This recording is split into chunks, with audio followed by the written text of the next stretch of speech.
দর্শক, ভারত থেকে এই বিষয়ে সবশেষ পরিস্থিতি জানাচ্ছেন সহকর্মী পরমারিশ ঘোষ রায়। গত 22 এপ্রিল ভারতীয় সময় বেলা দুপুর আড়াইটে নাগাদ কাশ্মীরের অনন্তনাগ জেলার পহেলগাঁর বৈশারণের তৃণভূমিতে সন্ত্রাসবাদী জঙ্গিরা, যার দায় স্বীকার করেছে টিআরএফ নামে একটি জঙ্গি সংগঠন, তারা প্রায় গুলিতে ঝাঁঝরা করে দিয়েছেন একেবারে নিরীহ নিরপরাধ পর্যটকদের।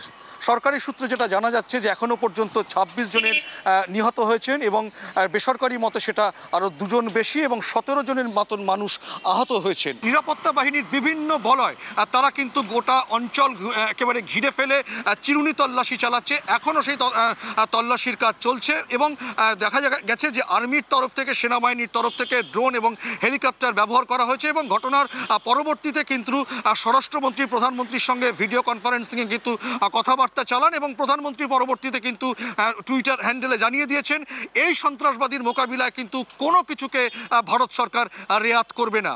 এবং ভারতের প্রধানমন্ত্রী সৌদি আরবের সফর কাটছাট করে গতকাল ভোরেই কিন্তু নয়াদিল্লিতে পৌঁছে বিমানবন্দরে কিন্তু জরুরি বৈঠক করেছিলেন দেশের নিরাপত্তা উপদেষ্টা অজিত ডোভাল এবং বিদেশমন্ত্রী এস জয়শঙ্করের সঙ্গে। এবং পরবর্তী সময় গতকাল সারাদিনের মধ্যেই তিনি সরকারিভাবে সূত্রে সেই নির্দিষ্ট টাইম না জানানো হলেও কেন্দ্রীয় মন্ত্রিসভা নিরাপত্তা বাহিনীর বৈঠক শেষে ভারতের বিদেশ মন্ত্রকের তরফে কিন্তু একেবারে ভারত সরকারের সঙ্গে পাকিস্তান সরকারের সম্পর্ক যেভাবে বিচ্ছিন্ন করার কিন্তু নির্দেশ দেওয়া হয়েছে। সিন্ধু নদের জল দেওয়া বন্ধ, আটারি সীমান্ত বন্ধ, পাকিস্তানিদের 48 ঘন্টার মধ্যে কিন্তু ভারত ছেড়ে চলে যেতে হবে।